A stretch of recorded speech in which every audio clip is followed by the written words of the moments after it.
tujuan-tujuan hakikat Allah dan Muhammad, yaitu Al-Quran. Kalau memang hakikat Allah dan Muhammad lah yang menjadi sebuah lauh mahfuz pada Al-Quran, tidak lain tidak bukan kebenaran dalil tersebut ada pada kuncian Alif Lam Mim. Alif Lam Mim adalah salah satu penjabaran baik tingkat syariat, hakikat, tarekat dan ma'rifat. Memaknainya tidak mudah sebelum kita benar-benar bertakwa kepada Allah, menjalankan amalan-amalan ketakwaan kepada Allah, sehingga kita dapat memahami makna atau gemboknya Al-Quran untuk mendapatkan kunciannya. Praktis memang 3 huruf, tapi sulit juga memang dipahami. Sehingga menjadi suatu tradisi arti Alif Lam Mim itu di kalangan umat Islam. Bukan menjadi suatu hal yang dibutuhkan, tetapi menjadi sebuah tradisi, yaitu pengakuan arti. Tetapi bagaimanapun alasannya, tradisikah atau tidak, tentu adalah kebenarannya di situ. Untuk lebih afdolnya, kita akan mengkaji makna-makna tersirat yang terkandung di dalam kalam-kalam Alif Lam Mim itu. Dahulu dalam pengkajian yang pernah kita sampaikan, mencari kodrat Asmaul Husna pada kodrat Alif Lam Mim. Tapi pada tayangan sekali ini, pada hari ini, kita akan mencari makna daripada Alif Lam Mim pada diri kita. Para hadirin, para jemaah yang dirahmati Allah.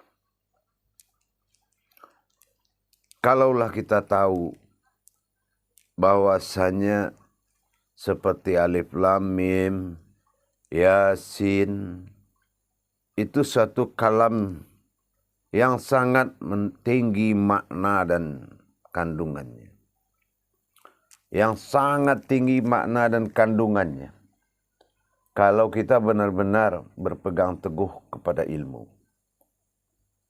Apa yang dikatakan berpegang teguh kepada ilmu? Mengerti jabaran yang dimaksud oleh Allah. 3 daripada cara pembacaan Al-Quran. Secara hijaiyah mengenal huruf, dan secara jabariyah mengenal makna, dan secara falakiyah mengenal perhitungannya. Tapi para jemaah sekalian, saat ini kita berbicara mengenai makna. Kalau makna alif kita sudah sama-sama tahu. Bernamakan dia alif setelah kita ambil hijaiyahnya alif lampak atau alam batin. Tapi kena alif ini pada kodrat zahir dan batin. Berarti ada zahir, ada batin. Kalau kita melihat dia berupa huruf tersurat, berarti ada huruf tersiratnya. Itu yang dimaksud alif dan batin. Tapi kalau kita kaji ke dalamnya, bernamakan dia sebuah alif karena ada 3 pokok huruf yang terkandung dalam alif lam. Alif lam fa. Kita kenal hukum kodrat hijaiyah. Alif sirnya Allah. Lam makomnya. Fa itu adalah gerakan batin atau kodrat batin. Adanya makom kodrat batin. Ada makom dinamakan nurani berupa Adam, jasad pada zahirnya. Adanya sir berupa alif pada batin, pada hakikatnya. Dan ada pada kodrat alam, sekodrat diri. zatnya Allah menjadi mewujudnya Rasulullah rohani bagi kita. Tapi dalam pada itu, kalau kita mengenal kembali potensi yang ada di dalam diri kita yang berkodratkan alif lam mim, adalah suatu kodrat yang sangat mulia. Yang sangat mulia, yang mana harus kita pahami, wajib kita ketahui. Mana pedoman kita kalau berbicara tentang Allah pada diri kita. Dan mana kodrat Rasulullah pada diri kalau ingin kita berbicara tentang Rasulullah. Dan mana kodrat nurani Adam sebagai Nabi Allah pada diri kita. Kalau kita bicara tentang Nabi Adam alaihissalam. Tapi makna yang hakikat terkandung dalam bermakna kepada diri dari kodrat alif lam mim. Pembacaannya sangat banyak, meskipun hurufnya cukup 3. Apa yang dikatakan pembacaannya yang sangat banyak? Kalau dalam kajian hijaiyah merangkai daripada kodrat tersebut pada huruf hijaiyah. Dikatakan dalam lafaz sunnah berarti kan Allahu alam. Alamnya Allah. Arti Allahu alam. Allah lam mim. Alif lam mim. Allah alamnya Muhammad. Artinya kebesaran Allah meliputi daripada zat dan sifatnya. Itu dikatakan Allah alif lam mim. Yang mana sir pada maujudnya bersifat alif lam lam ha. Pada kodratnya zat nurani rohani. Dan pada hayatnya nurani pada Adam. Alif lam mim. Kalau kita ambil huruf ini dalam rangka kita ambil dari belakang huruf mim alif lam atau mim lam alif. Mim lam alif kalau ditarik dari ujung ke pangkalnya, itu menandakan Muhammad alamnya Allah. Inilah maujudullah. Kaji daripada maujudullah, Allah ingin dipanggil Muhammad. Allahumma salli ala Sayyidina Muhammad. Dina Muhammad. Karena tidak ada sahadah dalam kalam, maka Allah membuat tauhid Muhammad kepada dirinya. Tidak boleh kita mengatakan langsung, oh itu Allah. Maka dikatakan Muhammad alamnya Allah. Mim alif lam. Atau min lam alif. Kalau kita balik lagi lam mim alif. Nah, ini kita acak-acak. Lam mim alif. Alam Muhammad itu Allah. Apa yang dikatakan alam Muhammad itu Allah? Zat Allah bersemayam di dalam arasnya. Zat Allah adalah rohani bersemayam dalam arasnya. Arasnya apa? Lahu sifat jasad bagi Allah dalam wujud batin. Tapi kalau kita balik lagi kepada lam alif mim. Lam alif mim. Alam Allah itu Muhammad. Itulah maujudullah. Di mana dikatakan wa fi anfusikum afala tubsirun. Sungguhnya aku ada di dalam dirimu. Kenapa tidak engkau pikirkan? Berarti jelas jemaah. Ternyata kerangka-kerangka dari alif lam mim tadi itu adalah maujudullah pada diri kita. Maujudullah, kemanapun kita bolak-balik menyusun huruf yang 3 tadi, hijaiyah yang 3 tersebut, tetap wahuwa ma'akum ainama kuntum. Dia semuanya, haknya dia semua, maujudnya dia semuanya.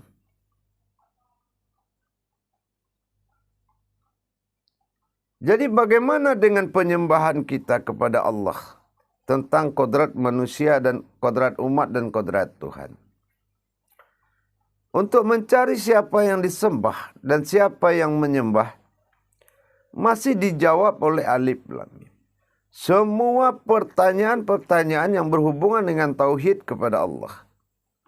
Menandakan Al-Quran ini, alif lam mim adalah passwordnya Al-Quran. Kodrat kalam yang 3 ini akan selalu mengiringi dan membuat satu kenyataan. Bagaimana dengan kodrat penyembahan? Kita lihat huruf pada alif lam mim lagi. Zahirnya, dalam sifat aftar bagi Allah, sifat zahir, ahad dalam hitungan 1. Satunya ahad itu berbeda dengan satunya wahid. Kalau satunya ahad itu, ada 3 kodrat di dalam 1. Yang dilihat 1, kodratnya ada 3. Ini berpadulah kodrat alif lam mim masuk ke dalam alif, lam sebagai nurani dalam kodrat jasad, mim sebagai rohani dalam kodrat insan, alif sebagai rabbani dalam kodrat batin pada nyawa. Maka 3 perkara tadi dipisahkan di dalam Al-Quran berupa huruf yang terpisah. Padahal alif bernama alif setelah menjadi 3 kodrat menyatu. Alafa menyatukan. Bermakna lagi dalam Al-Quran terpisah huruf alif dengan lam dan mim. Kalau berpisah huruf alif dan mim, apa yang jadinya berpisah? Zatnya Allah dan sifatnya Allah atau nur dengan batinnya Allah atau Rabbani, sir atau batin. Akhirnya alif tinggal sendiri atau sir atau batin tinggal sendiri. Zat dan nur menjadi aftar. Alif lam lam ha. Aftar pada sebutan Allah, pada Tuhan bernama Allah. Tinggallah ba'dal dalam hitungan wahid, alif tunggal pada diri. Wujud pada diri, alif tunggal tersirat pada wujudnya alif. Berarti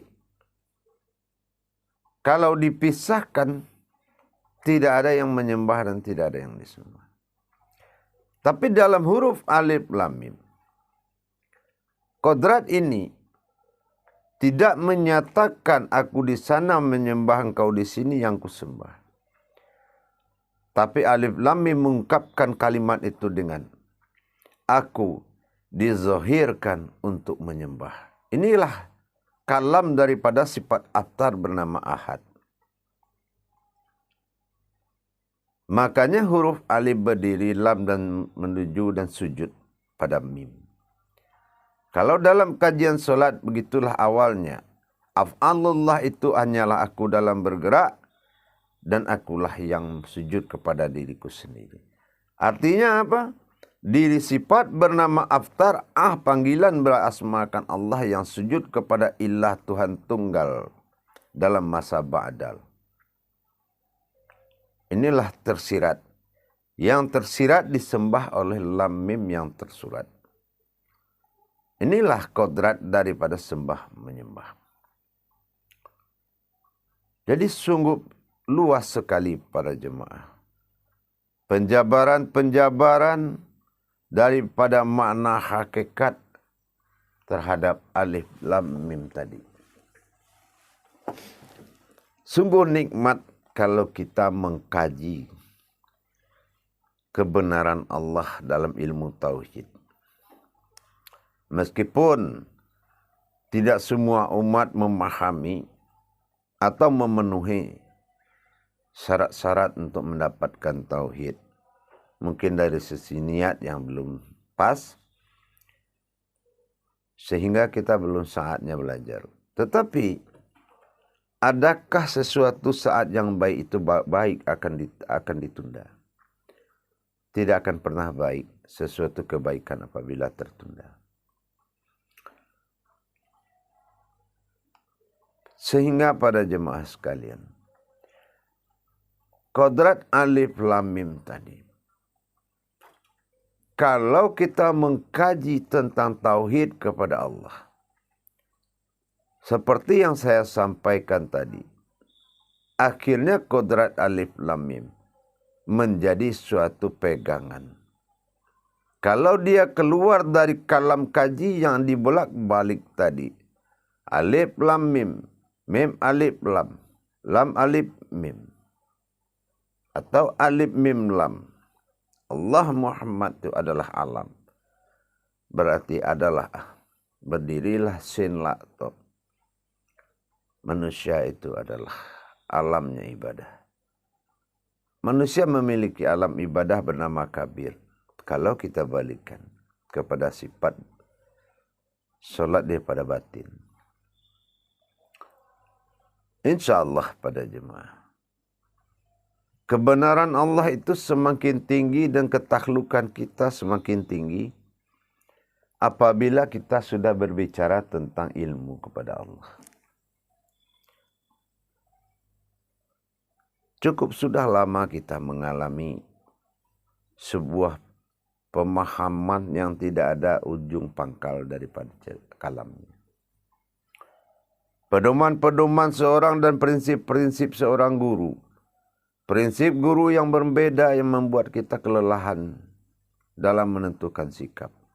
Mana guru yang benar. Tapi kalau pemahaman itu sudah didatangkan oleh Allah dalam surah Al-Baqarah ayat 269. Mungkin tidak ada pemahaman itu yang bisa dikuasai oleh manusia. Sesungguhnya pemahaman itu pemberian dari Allah.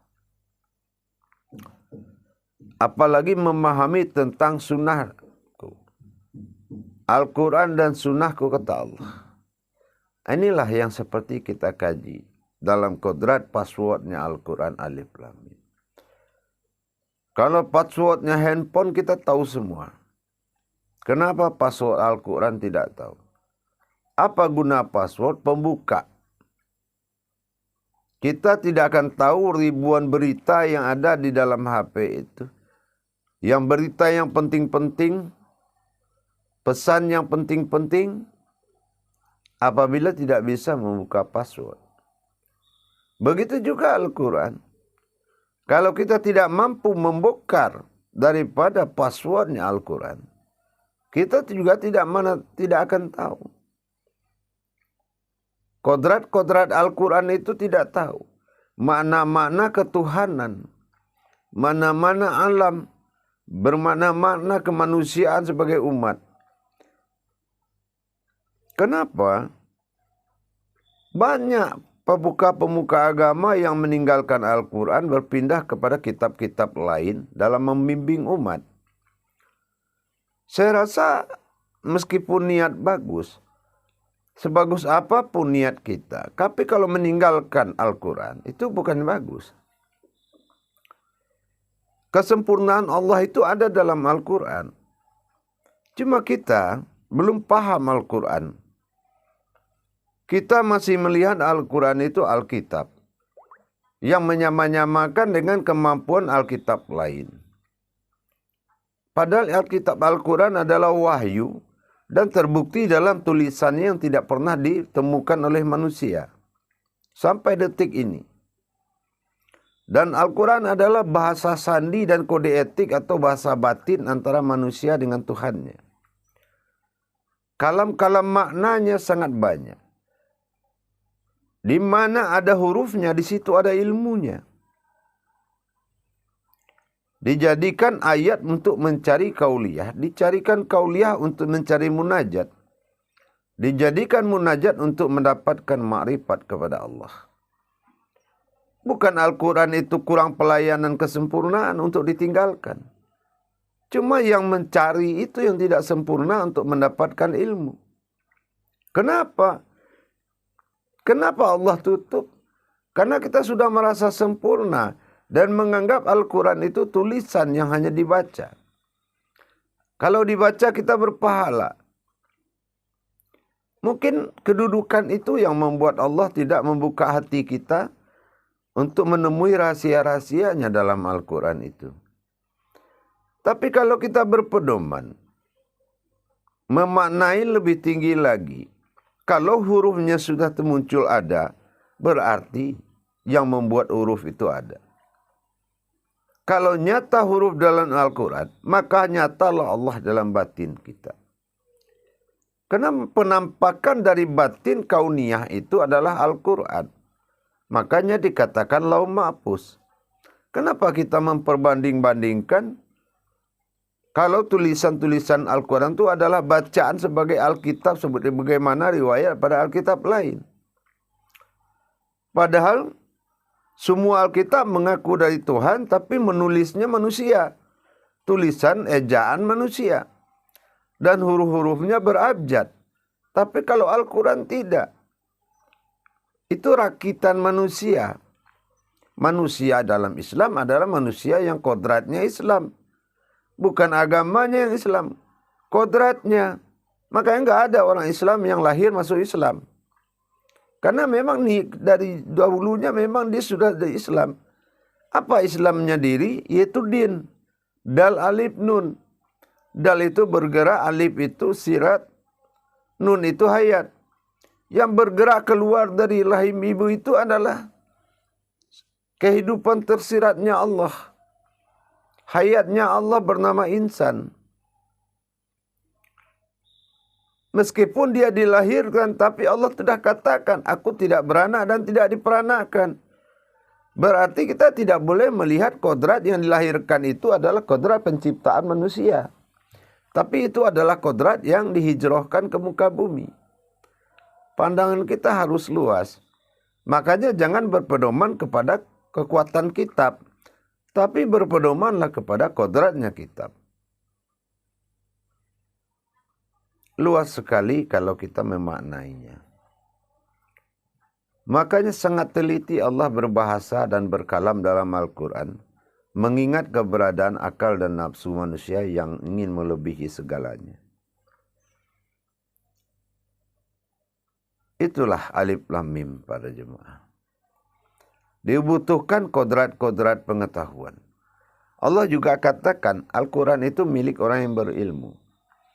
Arti berilmu apa? Setelah kita belajar dulu tentang hijaiyahnya, tentang jabariyahnya, tentang falakiyahnya, baru bisa kita mengerti. Dan Al-Quran itu bukan sebuah tulisan juga, tapi penampakan atau lauh mahfuz daripada kodrat-kodrat batinnya Allah. Masing-masing huruf memiliki kodrat, asal usul daripada kodrat. Apa yang kita mau tahu di dunia ini ada dalam Al-Quran. Al-Quran ada pembuka rahasia yang ada di langit dan di bumi. Tapi untuk mengungkap rahasia diri, Al-Quran telah menyimpan, memberangkaskan alif itu secara tersirat. Ditempatkan suatu berangkas besar bagi Allah.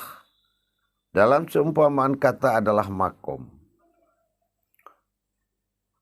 Ada makom-makomnya untuk mencari ketentuan diri. Alif tersirat bimbingannya rohani, alif tersurat bimbingannya akidah dan akhlak. Lengkap sudah. Tapi sayang, karena pemahaman Al-Quran berkurang, maka kita mencari pemahaman-pemahaman hadis yang lemah. Kenapa saya bilang hadis itu lemah? Ibarat pohon hanya sebuah ranting. Kalau kita bergantung di ranting itu, dia akan lama, dia akan patah. Allah bukan tataan sunnah yang membuat terjadinya kun fayakun itu.